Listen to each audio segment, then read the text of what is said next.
एक अलग कक्ष में उसकी व्यवस्था कर दी ऋषि जी के रुकने की, और वहां पर एक नौकरानी, एक औरत की, बहन की सेवा लगा दी। तो ऋषि की सेवा कर, उसको सारा समझा दिया लड़की को कि ऐसे ऐसे इसकी परीक्षा करना।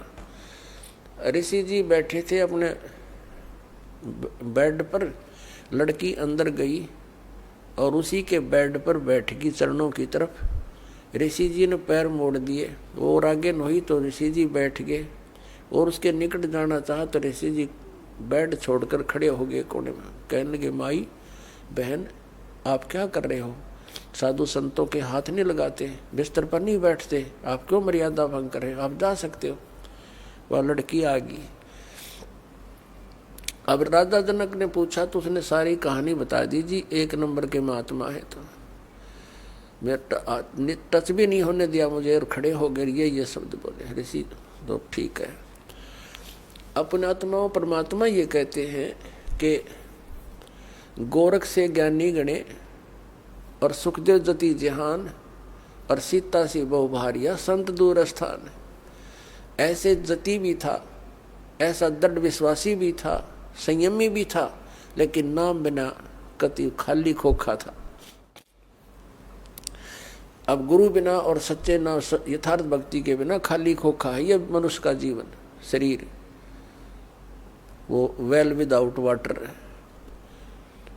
तो सुबह राजा जनक ने क्या किया कि इसकी फड़क निकाल दूं। यूनो कहता राजा जनक गृहस्थी भाई, और मैं बाल ब्रह्मचारी, मैंने स्त्री का मुख नहीं देखा।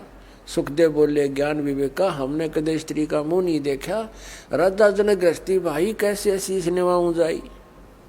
तो राजा जनक ने बुला लिया कि ऋषि जी को बुला लाओ। ऋषि जी बैठ गए, नीचे बैठ के, नीचे आसन लगवा दिया जैसा भी उसका, नीचे बैठ गए जमीन पर, कोई दरी दूरी बिछवा दी, और साथ में ही थोड़ी सी दूरी पर नौकरों से कहा राजा जनक ने कि भाई गर्म पानी करो। वो समझा रखे थे कि अच्छा भट्ट बाल दो, इसमें पूरा चूल्हा लगा के ऊपर रख दिया एक कढ़ाई, पानी गर्म करने की कढ़ाई रख दी, और साथ में नहाने के लिए एक पाटड़ा बिछा लिया, जैसे पटड़ी होती है। पहले बड़े बड़े पाटड़े होते थे, पूरा 3x2 का, 3x3 का लकड़ी के पटड़े बनाए होते थे, उन पर बैठकर स्नान किया करते थे। राजा जनक ने वहाँ वो पाटड़ा उस उबलते हुए जल के उस कढ़ाई के साथ में लगवा लिया, और उसकी 10,000 रानियां बताते हैं राजा जनक। उसमें से जो उनकी मुख्य रानी थी, पटरानी बोलते हैं, उससे कहा मुझे स्नान कराओ। अब वो स्नान करने के लिए बैठ गया। उसकी पत्नी उस उबलते हुए जल से न उबाल रखा, जैसे गुलगुले उतारा करें, जलेबी उतारा करें जब उबाला करें घी को, तो उस उबलते हुए पानी से लोटा भरे वह पटरानी राजा जनक के चोटी में डाला है, रात से मसला अनुसार। और वो सुखदेव ऋषि न्यो हुआ पाछे ने, जलेगा भी हो, वह लोटा गिरा और पाछे ने सरके जल गया। तब राजा जनक ने कहा कि ए बाल ब्रह्मचारी, ए व्यास के बेटा, मैं गृहस्थी हूँ, और मेरे स्नान करने के बाद जो पानी गटर में जा रहा है, ये नाली में जा रहा, तो इसमें उंगली दे दे बेटा, तब जानूंगा तो किस बाल ब्रह्मचारी है। न बोला मैं ना दूं, आज जल जा मेरा तय। राजा बिहंस देई तब तारी, और हमें स्नान करावे नारी। ए ब्रह्मचारी, तेरे तया नारी अच्छी या लड़की जो सच्चे नाम इस सही मंत्र के जाप से इसका शरीर ऐसा सॉलिड हो चुका है, और आप भटक रहे हो, धक्के खा रहे हो, चरण पकड़ लिए। बाल ब्रह्मचारी एकदम कति नतमस्तक हो गया। तो पुण्यात्माओं, या फड़क निकले बिना गुरु बनाने का कोई यूज भी नहीं, लाभ नहीं हो जीव को। जब तक आपको गुरु जी पर विश्वास नहीं होता, इतना धारण नहीं करना चाहिए। फिर अग्रम अग्रम करते हो तो भक्ति खंड हो जाती है। तो उस दिन के बाद राजा जनक के प्रति उसकी पूरी श्रद्धा होगी। उसने सिर्फ ये चमत्कार देख कर गुरु पर विश्वास हो गया। विश्वास कर केवल इन चमत्कारों से नहीं, वो तो पुरानी कथाएं हैं, जैसा उनको लाभ हुआ, कितना लाभ हुआ। राजा जनक से उपदेश लेने के बाद सुखदेव ऋषि स्वर्ग में गया, बस विष्णु लोक में विराजमान है, और पुण्य खत्म होते फिर यहाँ धक्के खाओगा। तो इस ज्ञान को आधार बना कर गुरु बनाना है और भक्ति करनी, अपना कल्याण करवाना है। बोलो सतगुरुदेव।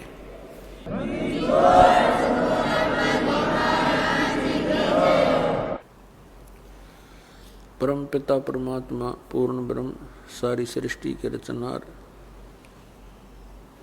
कबीर परमेश्वर जी की असीम रजा से आप जी सत्संग सुनने के लिए उपस्थित हुए। जिन पुण्यात्माओं के विशेष पुण्यक्रम उनके साथ होते हैं, वही प्राणी सत्संग प्राप्त करते हैं। परमात्मा कबीर परमेश्वर जी ये हम सभी आत्माओं के जनक हैं, ये पिता हैं हमारे, और हम अपनी गलती के कारण इस काल के जाल में फंस गए। अब यहाँ पर कोई प्राणी सुखी नहीं है, यहाँ तक कि स्वर्गलोक के देवताओं को भी चैन नहीं है।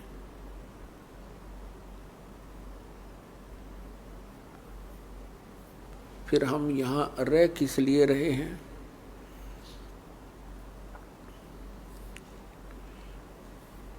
ये हमें भी मालूम नहीं था। हमने इस जन्म और मृत्यु को और संतानों उत्पत्ति और परवरिश को, इनके पालन लालन को, विवाह को, बस इसी काम को अंतिम मान रखा था कि हमारा इतना ही कर्तव्य है।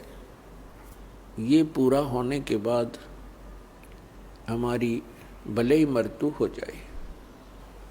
अब परमात्मा ने आकर के ज्ञान दिया है, आग गए ना बावड़े रहते भी सब जाही, बिन साहिब की बंदगी कहीं ठोड़ ठिकाना नहीं।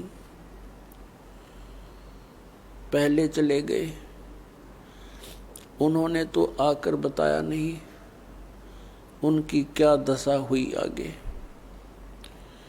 और रहते हैं जो शेष बचे हैं वो भी चले जाएंगे। यानी मृत्यु और जन्म होते रहेंगे। बिन साहिब की बंदगी कहीं ठोड़ ठिकाना ना।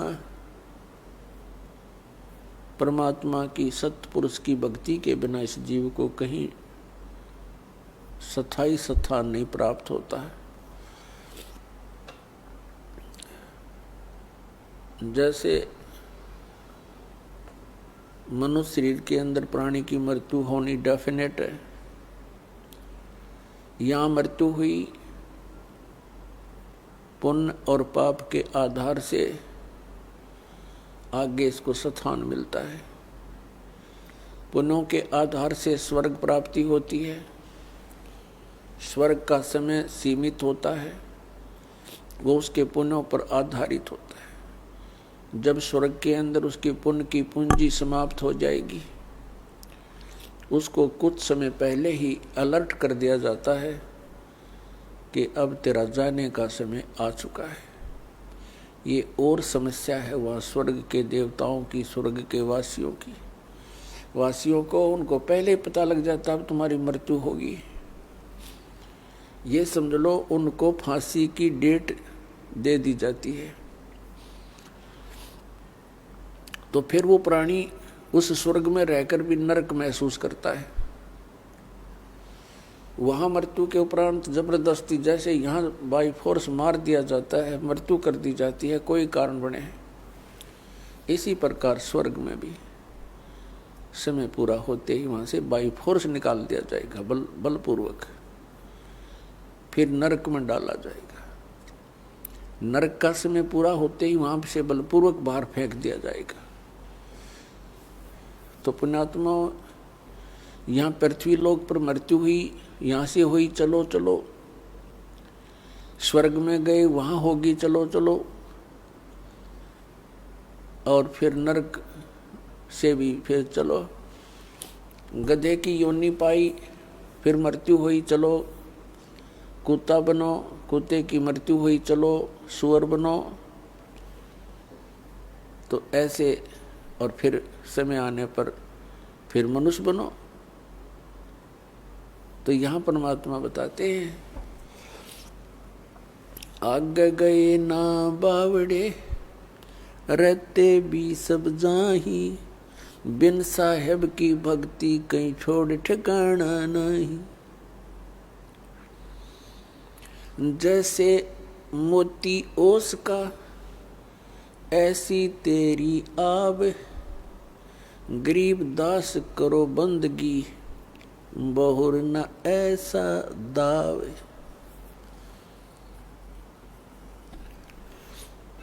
अब क्या बताते हैं, आपका मानव शरीर ऐसा है जैसे सुबह सुबह ओस गिरती है घास पर, कांटों पर, पत्तों पर, और सूर्य उदय होते ही 1 घंटे के अंदर उसका नामो निशान नहीं होता। तो यहाँ बताते हैं परमात्मा, गरीबदास साहिब जी कहते हैं परमात्मा से प्राप्त ज्ञान को, जैसे मोती ओस का, ऐसी तेरी आव, तेरी आयु ऐसी है, और गरीबदास कर बंदगी, बहुरनी ऐसा दाव। अब दाव कैसा है, मनुष्य शरीर एक दाव लगा हुआ है आपका, और इस दाव को चूक गए फिर बहुत लंबा कार्य प्रारंभ हो जाएगा। 84 लाख योनियों में भ्रम भटक कर, कष्ट उठा करके फिर कभी मानव शरीर प्राप्त होगा, तो यही क्रियाएं फिर हम करते रहेंगे। तो पुण्यात्माओं, परमेश्वर ने बताया है, सुखदेव ने 84 भुगती, बना पजावे खरवो, तेरी क्या बुनियाद पुरानी, तू पेंडा पंथ पकड़वो। सुखदेव जैसे ऋषि ने भी 84 लाख योनियों के कष्ट उठाए, और बना पजावे खरवो, खर माने गधा, कुम्हार के पुजावे पर, यानी उस कीलन पर जहाँ ईंटें पकाई जाती हैं और जहाँ पर बर्तन पकाए जाते हैं, उसको पुजावा बोलते हैं, पुजावा यहाँ की भाषा में। और खर माने गधा। ऐसे ऋषियों की भी ये दुर्गति यहाँ हो रही है। तो परमात्मा कहते हैं, तेरी क्या बुनियाद पुरानी, तू पेंडा पंथ पकड़े। वो पेंडा माने वो मार्ग, कौन सा मार्ग, जिससे ये 84 लाख योनियों की ये भ्रमणा, ये कष्ट, जन्म और मृत्यु समाप्त हो जा। उस मार्ग को पकड़, उस ज्ञान को ग्रहण कर। उसके लिए श्रीमद् भगवत गीता अध्याय नंबर 4 के श्लोक नंबर 32 में कहा है कि अर्जुन, जो मैंने अभी आपको ज्ञान सुनाया, अध्याय नंबर 4 के श्लोक 25 से लेकर 30 तक, जिसमें कहा गया है कि कोई तो देवताओं की पूजा करते हैं और कोई हवन यज्ञ ही करके संतुष्ट है, और कोई योग अभ्यास करता है, कोई तीक्ष्ण अहिंसावादी व्रत रखता है, जैसे मुख पर पट्टी बांधकर नंगे पैरों घूमते हैं कि कोई जीव हिंसा ना हो जाए। और कोई स्वाध्याय करते हैं, जैसे कोई गीता जी का पाठ करता है, तो कोई वेदों के कुछ श्लोकों का, मंत्रों का डेली स्वाध्याय करता है। तो इस प्रकार की जितनी भी क्रियाएं हैं, जो भी कर रहा है, वो अपनी क्रियाओं को सत्य मानकर कर रहा है। यदि उसको पता लग जाए कि ये शास्त्र अनुकूल नहीं है, तो त्याग देगा वो तुरंत। इसलिए श्रीमद् भगवत गीता अध्याय नंबर 4 के श्लोक नंबर 32 में कहा कि अर्जुन, इन धार्मिक यज्ञों यानी धार्मिक अनुष्ठानों की जानकारी सच्चिदानंद घनब्रह्म की वाणी में विस्तार के साथ कहा है, और उस परमात्मा ने अपने मुख कमल से आकर बोली है। उस सच्चिदानंद घनब्रह्म की वाणी में यज्ञों की जानकारी, यज्ञ माने धार्मिक अनुष्ठानों की, क्रियाओं की जानकारी विस्तार के साथ कही गई है। वो तत्व ज्ञान है। चौथे अध्याय के 33वें श्लोक में कहा कि अर्जुन, इस द्रव्य में यज्ञ की अपेक्षा ज्ञान यज्ञ श्रेष्ठ है। द्रव्य यज्ञ क्या होता है? जैसे देखा देखी कहीं भंडारे कर दिए, गंगा के किनारे कहीं कंबल बांट दिए, कहीं और क्रियाएं, जैसे कोई धर्मशाला बनवा दी। अब क्या बताया है कि इस द्रव्य यानी धन से, पैसे से होने वाले जो अनुष्ठान हैं, इनकी अपेक्षा ज्ञान यज्ञ श्रेष्ठ है। तो ज्ञान यज्ञ तत्व ज्ञान यानी सत्संग है। सत्संग वो तत्व ज्ञान है जो सब सद्ग्रंथों के अनुकूल हो, वो तत्व ज्ञान है। और वो ज्ञान परमात्मा ही आकर देता है। ज्ञान, अध्यात्म, यथार्थ ज्ञान परमात्मा स्वयं ही आकर प्रदान करता है। बाकी तो जीव संज्ञा के प्राणी हैं, जीव संज्ञा में हैं, वो अपने अपने अनुभव अटकल लगाते रहें, लेकिन यथार्थ ज्ञान परमात्मा ही बता सकता है। अपने द्वारा रची हुई सृष्टि को स्वयं ही वो ठीक ठीक विस्तार के साथ बताता है। ऐसा वेदों में प्रमाण है। तो वो तत्व ज्ञान है जो सच्चिदानंद घनब्रह्म यानी पूर्ण परमात्मा कबीर देव ने अपनी कबीर वाणी के अंदर जो ज्ञान बताया है, वो तत्व ज्ञान है। गीता ज्ञान दाता चौथे अध्याय के 34वें श्लोक में कहता है कि अर्जुन, उस तत्व ज्ञान को जो सच्चिदानंद घन ब्रह्म की वाणी है, यानी उस परमात्मा द्वारा बताया गया वो तत्व ज्ञान है, उसको तू तत्वदर्शी संतों के पास जाकर समझ। उनको दंडवत प्रणाम करने से, कपट छोड़कर उनकी सेवा करने से वो तत्वदर्शी संत तुझे परमात्म तत्व का ज्ञान कराएंगे। इससे ये सिद्ध हुआ कि गीता ज्ञान दाता भी उस तत्व ज्ञान से अपरिचित है। अन्यथा ये कहने की आवश्यकता नहीं थी कि उस ज्ञान को तू तत्वदर्शी संतों के पास जाकर समझ। जब गीता जी के 18 अध्याय बोले तो एक अध्याय और बता देता, जैसे इनको ज्ञान होता था, इसको ज्ञान नहीं। तो पुण्यात्मा 15वें अध्याय के एक मंत्र में यानी एक श्लोक में गीता जी में उस तत्वदर्शी संत की पहचान बताई है कि उल्टे लटके हुए संसार रूपी वृक्ष को जो संत विस्तार के साथ जानता है, ये उल्टा लटका हुआ एक पीपल का वृक्ष, संसार रूपी पीपल का वृक्ष जानो अर्जुन, ऊपर को जड़ है, नीचे को तीनों गुण रूपी शाखा है। और जो संत इस उल्टे लटके हुए संसार रूपी वृक्ष के सभी छंद, सभी विभागों को बता देगा, स वेदवित, वह तत्वदर्शी संत है।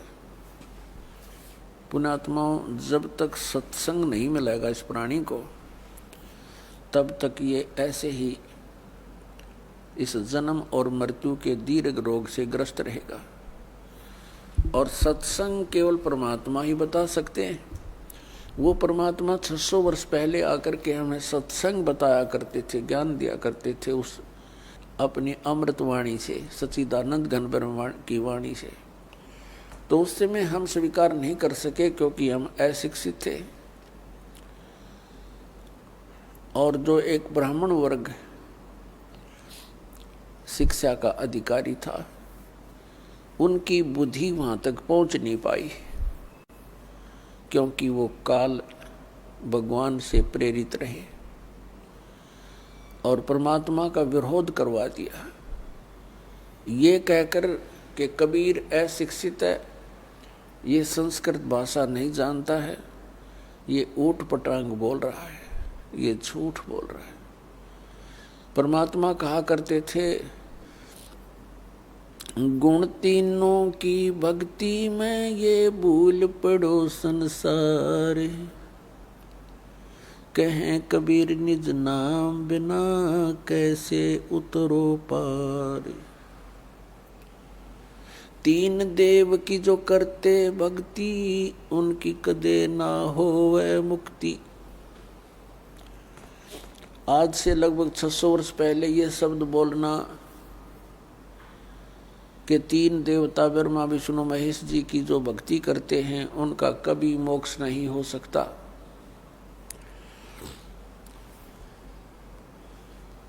पुण्यात्माओं, 600 वर्ष पहले ये बात कहना अपनी मौत को आमंत्रण देना होता था, अपनी मौत को निमंत्रण था। लेकिन वो तो अविनाशी थे, वो तो परमात्मा थे और उन्होंने उस समय ये शब्द बोले थे और ऐसा घोर विरोध किया था उस मालिक की उन लीलाओं को जो पढ़ते हैं आंखों से आंसू नहीं सूखते। ऐसे जुल्म गुजारे थे उस परम पिता के ऊपर, हमारे भगवान अपने पिता के ऊपर। अब जो विरोध कर रहे थे वो भी उसी के बच्चे, ब्राह्मण काजी मुल्ला, उसी परमात्मा के बच्चे हैं। उस परमेश्वर ने किसी को भी दुराशीष नहीं दी, नहीं तो वो समर्थ शक्ति एक पल में अगर इन दूसरों वो हमारे पिता ना होते तो उनको बहुत कुछ दंड दे देते, ऐसा दे देते पूछो मत। जैसे एक बार गोरखनाथ जी के साथ मजाक कर दिया किसी ने और उसने इतना गुस्सा उठा, वह मंडली थी उसके साथ 400-500 की, उसने एक शब्द उच्चारण कर दिया कि खड़े हैं वो तो पत्थर बन जाएंगे और बैठे हैं वो सिद्ध। खड़े ज्यादा थे, बैठे थोड़े, तो खड़े जितने खड़े थे वो सब पत्थर की मूर्तियां बन गई। तो ये तो समर्थ हैं, कुछ भी कर सकते थे, लेकिन अपना पिता अपने बच्चों का अहित नहीं कर सकता, चाहे उसको वो कुछ भी कितना दुखी कर ले। इसलिए उस परमेश्वर ने किसी को दुराशीष नहीं दिया, कोई श्राप नहीं दिया, क्योंकि वो समर्थ थे। उनको मालूम है कि ये मेरे ही बच्चे काल की भांग पी के मेरे शत्रु बन गए। उस समय अपनी समर्थता का प्रमाण दिया। इसी सत्य कहने के कारण उस परमात्मा को जेरे कुएं में डाल दिया। एक बहुत पहले 200-200 फुट नीचे गहरा जल होता था कुओं में, और जेरा कुआं वो होता था जो नीचे से उसका पानी खत्म हो जाता था और काफी गहरा हो जाता था। उसमें डाल दिया। ऊपर से झाड़, बोझड़े, कांटेदार छड़े, कंकर, पत्थर, रेत से भर दिया। एक शेख तकी नाम के एक जलील व्यक्ति ने, वो मुसलमान था, मुसलमान राजा दिल्ली का बादशाह सिकंदर लोदी था, और शेख तकी उसका धार्मिक पीर था सिकंदर लोदी राजा का। मुसलमानों को इकट्ठा कर लेता था, राजा के सामने नारे लगवा देता था, राजा पब्लिक को देखकर घबरा जाता था और फिर वो मनमानी सजा दिया करते थे। कबीर परमात्मा कुएं में डाल दिया, भर दिया पूरा, और कुछ देर के बाद वो गए सिकंदर लोधी के पास। परमात्मा कबीर देव जी राजा के पास उनके महल में एक कमरे में विराजमान मिले, क्योंकि वो समर्थ थे, वो पूर्ण ब्रह्म हैं, वो समर्थ हैं, लेकिन उनकी लीलाओं को देखा जाता है, पढ़ते हैं तब रोंगटे खड़े हो जाते हैं।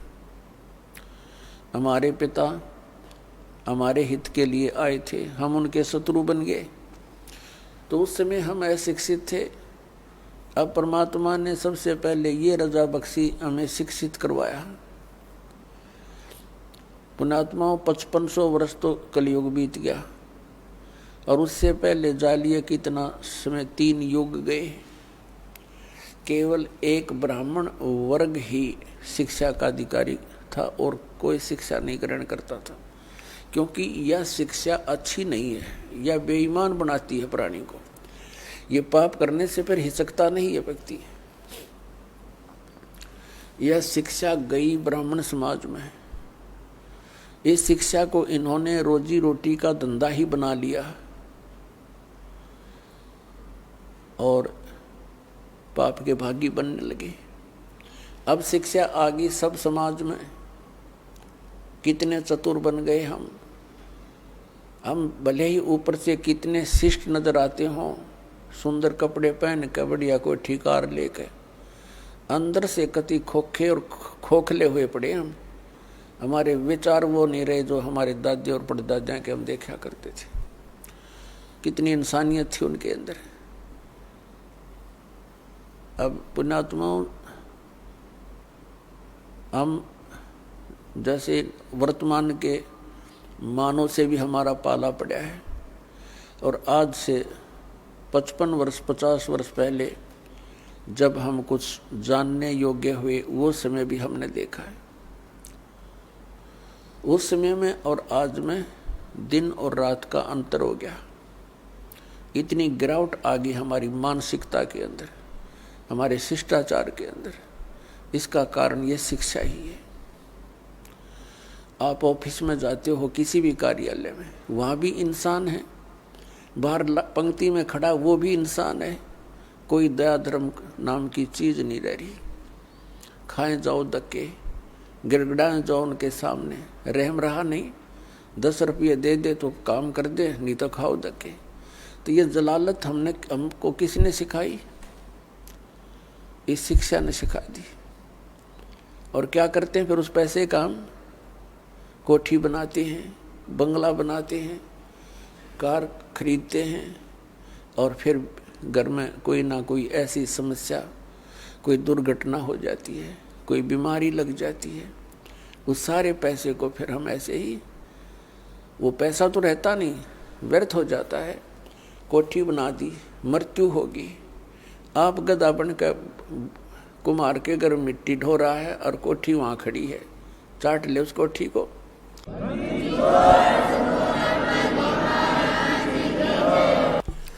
तो पुण्यात्माओं, इस ज्ञान से हम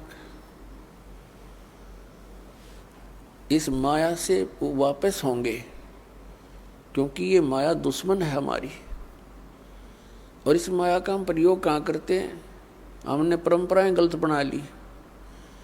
विवाह करते समय पूरा ड्रामा कर बैठते हैं। पता नहीं किस किस प्रकार से हम अपने इन क्रियाओं को जो एक सिंपल वे से करनी चाहिए थी, हम ड्रामा बना रहे हैं। विवाह करते हैं, लड़के वाला खुशी मनाते हैं, लड़की का विवाह होता है, डीजे बजते हैं। अरे ब्याह 2 बच्चों का होना है और परमात्मा ने कर रखा होता है, क्योंकि संयोग भगवान ही जोड़ के भेजता है, जीव नहीं जोड़ सकता, या भूल है इसकी। तो अपने सिंपल से वे से ब्याह करे, बच्चों का नाता ही तो जोड़ना है, वचन से जुड़ता है। ठीक है भी हमारे आपका बेटा पसंद है, वो कह दे भी हमारे आपकी लड़की पसंद है, दोनों बच्चों का विवाह मंजूर हुआ ना, हो गया ब्याह। और इसमें क्या देर लगे थी। अब हमने देखा,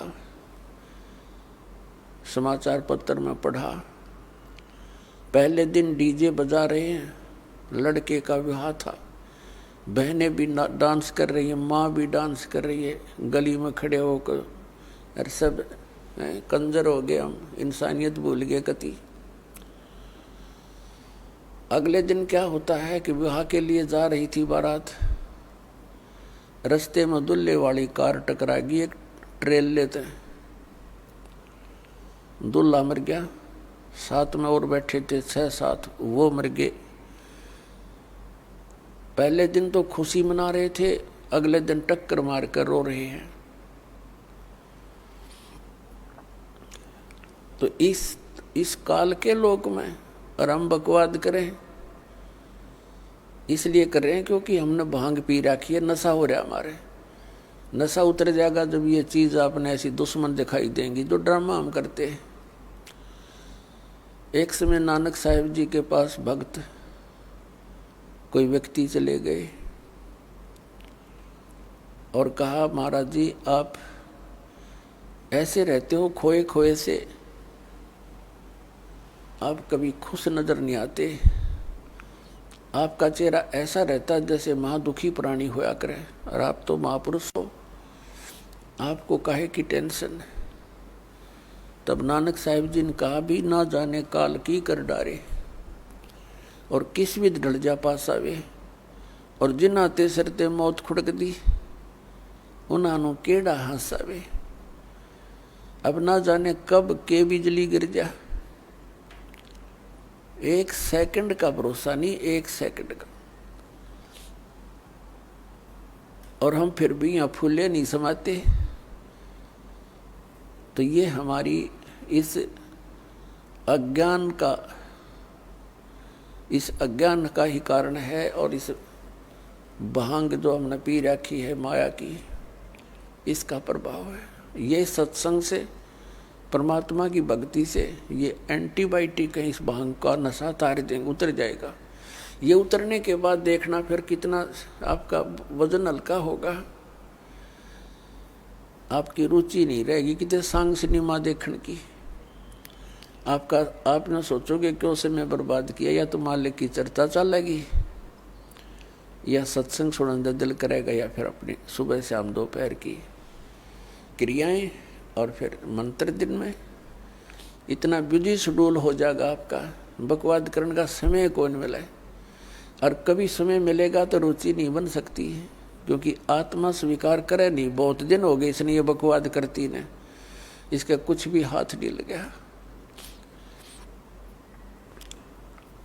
तो पुण्यात्मा, हमने अपने सिर पर आप वजन घना रख लिया है। सबसे पहले तो हमने इस विवाह के ऊपर खर्चा कतिबंद करना पड़ेगा। फिर हम कोठियां बनाते हैं, सिंपल मकान बनाओ, ठीक है। जिसके पास 2 पैसे हैं वो भी अपना हिसाब का ही मकान बनावे, लोग दिखावा नहीं करें। तो उसमें हमें भक्ति में ज़्यादा समय मिलेगा, हमारी टेंशन खत्म होगी। अब जैसे हम त्योहार मनाते हैं, अब जब तक ज्ञान नहीं था तब तक हम कुछ भी मना लेते, अब ज्ञान हो गया, कति रुचि नहीं बनती। एक व्यक्ति ने नाम लिया और बहुत दुखी परिवार सारा, और उनसे बताया भी ऐसे ऐसे ये नहीं करना, ये त्योहार वगैरह तुम जो मनाते हो ये नहीं मनाना। कैसे? अब हम क्या करते हैं, एक फॉर्मेलिटी कर रहे हैं। कोई भी त्योहार आता है, वो फॉर्मेलिटी बना ली कि इतने कपड़े और इतनी मिठाई, इतने सुहाड़ी गुलगुले ये पहुँचाने, वो नून तो लेकर चल पड़े, वो नून तो लेकर चल पड़े, और वो कपड़े नए पड़े रहे, कोई पहनता नहीं। क्या फ़ायदा हुआ? एक बच्चा होता है, 4 बुआ हैं उसके, चारों लाऊंगी जुगले 6 और 6 महीना पाछो बच्चा बड़ा हो जाओ, पैर जो गिरे कोई ना वो वही की तो फूकने पड़े। क्या फ़ायदा इन बकवादों का? तो इस तरह हमने इन सभी क्रियाओं को इन ज्ञान विचार से समझकर फिर इनसे उल्टा हटना है। और ज्ञान बिना तो हम फिर देख लकीर पीट ही रहे हैं, वो नहीं पीटनी फिर हमने। हम बालक नहीं रहे, क्योंकि ज्ञान हो गया, हमने परमात्मा का नाम मिल गया, यहाँ का पता लग गया क्या स्थिति है। तो इस प्रकार हमने इन क्रियाओं से वापस होना है। फिर नानक साहब जी से पूछा कि हे भगवान, क्या आप कभी भी खुश नहीं होते? तब उन्होंने कहा कि साध मिले साढ़े साधी होंदी और बिछड़ द्या दिलगिरी वे, अख दे नानक सुनो जहाना मुश्किल हाल फकीरी वे।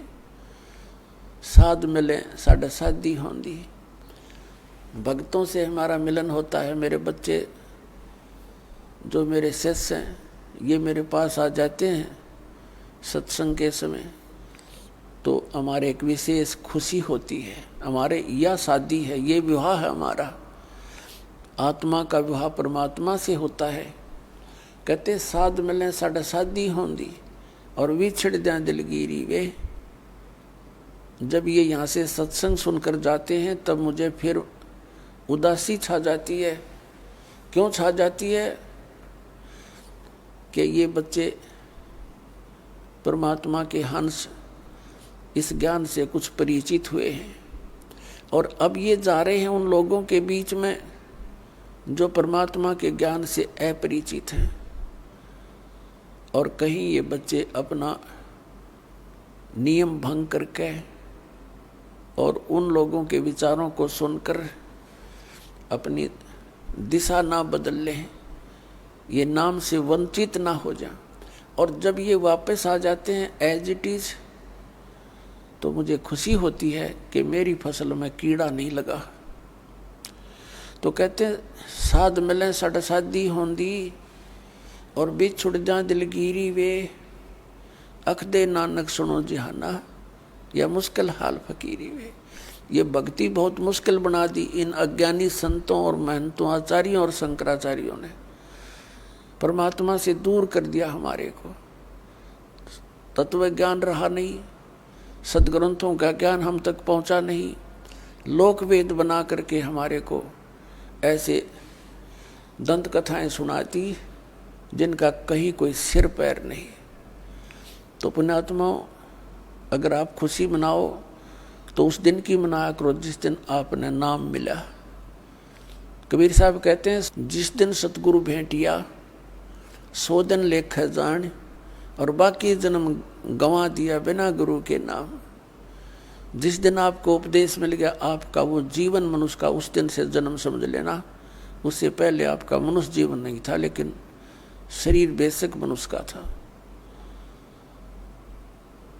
जा दिन सतगुरु भेंटिए सो दिन लेख जान, बाकी समय व्यर्थ गया तेरा बिना गुरु के नाम। तो पुण्यात्माओं, परमात्मा की कृपा से आपको ये सत्संग मिला है, तो सबसे पहले मालिक ने हमारे को शिक्षा देनी पड़ी, और इस शिक्षा के बिना हम भगवान को पहचान नहीं सके थे। उनको मालूम था कि ये खूब बिगड़ेंगे, शिक्षा होते ही ये खूब अवाम उड़ेंगे, वैज्ञानिक पाकेंगे हैं, बना के परमात्मा गॉड गिवन मटेरियल पर अनुसंधान करके ये भगवान से दूर करने लग गए। और आप भी होने लगे। कहीं भगवान नहीं है, एक विश्व नियम है, एक एलिमेंट खोज लिया है, उससे सब कुछ बनता है। वो एलिमेंट किसने बनाया? इन वैज्ञानिकों ने बना दिया। परमात्मा के मटेरियल के ऊपर बकवाद करते हैं। अगर 2 वर्ष वर्षा ना हुआ ना ये वैज्ञानिक भी इनके सारे इंस्ट्रूमेंट अड़क पड़े पड़े जड़े, जंग लाग जाए इनके अंदर। भगवान के रहम को भुला दिया।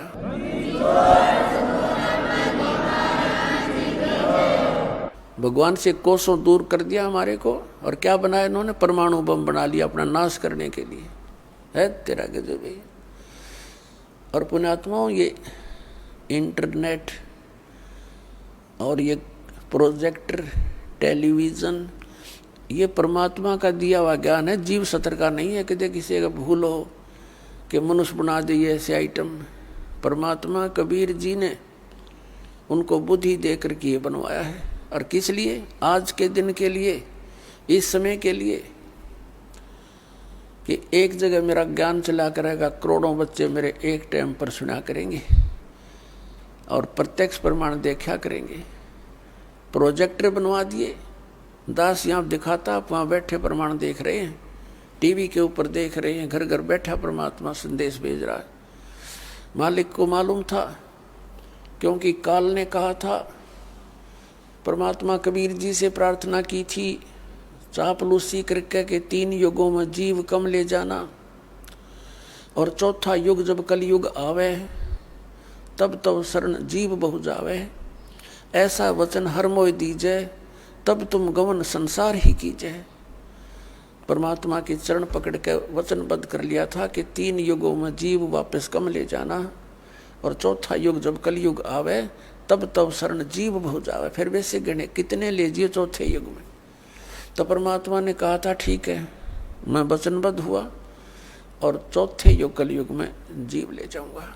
तब एकदम जब देख लिया ना वचनबद्ध हो गए, उसी समय आंखें पलट ली भस्मासुर की तरह, और कहने लगा बेशक कलयुग में तुम आ जाना, कलयुग में ऐसे कर दूंगा इन प्राणियों को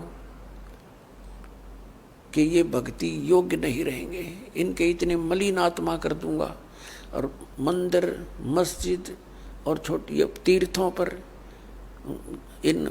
इनके ऊपर धामों के ऊपर आश्रित कर दूंगा, और देवी देवताओं की पूजा पर इनको आरूढ़ कर दूंगा। आपकी कोई भी बात नहीं सुनेगा, और आ जाना बेशक। बेशक कहा था जोग जीत जाओ संसारा, जीव न माने कहा तुम्हारा, जीव तुम्हारा कहा न माने, हमारी ओढ़ हो बाद बखाने।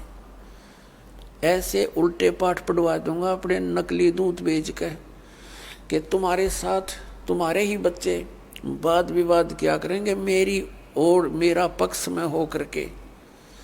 जैसे परमात्मा 600 वर्ष पहले आए थे, उस समय वो क्यों आए थे? इसलिए आए थे कि इस कलयुग में वो मेरे बच्चे मुझे पहचान लेंगे। वो लीला करके चले गए जो भगवान किया करता है। अब उस भगवान के पहचानने में हमें बहुत आसानी हो गई है। यदि 600 वर्ष पहले परमात्मा ना आते तो हम कैसे पहचानते परमात्मा कौन है? भगवान जो लीला किया करते हैं वो प्रत्येक युग में ऐसी ही करते हैं, और उन लीलाओं का प्रमाण हमारे सदग्रंथों में मिलता है। पवित्र 4 वेदों में परमेश्वर की वो महिमा का गुणगान है जो भगवान किया करता है। तो वो लीलाएं किसने की? वो 600 वर्ष पहले बनारस में, काशी शहर में, भारतवर्ष के इस पावन धरती पर आए थे, जुल्हा रूप में, धानक रूप में रहे थे 120 वर्ष। वो कबीर परमात्मा, उन्होंने वो लीलाएं की हैं जो वेदों में प्रमाण है जिनका। तो who is God? Kabir is God. परमात्मा कौन है? कबीर साहब परमात्मा है। और परमेश्वर ने 600 वर्ष पहले कहा था, वेद मेरा भेद है, मैं ना वेदन के माही, और जौन वेद से मैं मिलूं ये वेद जानते नहीं। परमात्मा ने कहा था कि ये चारों वेद मेरा ही भेद यानी मेरी महिमा का गुणगान ही कर रहे हैं, लेकिन इन 4 वेदों में वर्णित विधि से मेरी प्राप्ति नहीं हो सकती, सतलोक प्राप्ति नहीं हो सकती, अमरलोक प्राप्ति नहीं हो सकती। इनमें पूजा की विधि नहीं है वो जो सतलोक जा सके हम। तो उसकी पूर्ति करने के लिए परमात्मा स्वयं आते हैं प्रत्येक युग में और अपने मुख कमल से वाणी बोलते हैं। चारों युग में संत पुकारे, कूक कहा हम हेल रे, हीरे माणिक मोती बरसे, ये जग चुगता ढेल रे। कबीर परमात्मा कहते हैं चारों युग में मेरे संत पुकारे, जिनको परमात्मा मिले सतलोक लेकर गए, उनको फिर वापस पृथ्वी पर अपने गवाह बना कर छोड़ा। तो उन्होंने आंखों देखा भगवान का, वो वर्णन किया, उनकी महिमा को बताया। उसके विषय में परमात्मा कहते हैं चारों युग में संत पुकारे, कूक कहा हम हेल रे, हीरे माणिक मोती बरसे, ये जग चुगता ढेल रे। चारों युग में मेरे संतों ने यही गुणगान किए, आंखों देखा मेरे को, और मैंने भी आकर के ऊंचे ऊंचे स्वर में कहीं भी खड़े हो गए मदारी की तरह, एक तारा हाथ में लेके अपनी पवित्र वाणी से, अमृत वाणी से वहाँ वर्षा करने लगे अपने ज्ञान की। और यही तरीके थे, सैकड़ों व्यक्ति इकट्ठे हो जाते थे, परमात्मा की उस अमृत वाणी को सुनकर गदगद हो जाते थे। परमात्मा के मुख से बोली हुई वाणी भी जितने भी वहाँ उपस्थित लोग सुना करते थे, उनके बहुत से पापों का वो नाश हो जाता था। यानी वो अपने बच्चों को फिर से भक्ति से परिपूर्ण करने के लिए आते रहते हैं, ताकि इनमें आस्था भगवान की बनी रहे। और काल ये चाहता है कि ये नास्तिक हो जाएं, इनको कोई भी आध्यात्मिक लाभ ना हो, ऐसी भक्ति विधि प्रोड्यूस करवा दी, प्रवेश करवा दी संसार में, और परमात्मा से मिलने वाले लाभ समाप्त हो जाने के कारण हम नास्तिकता की तरफ चल पड़े, विकारों की तरफ चल पड़े।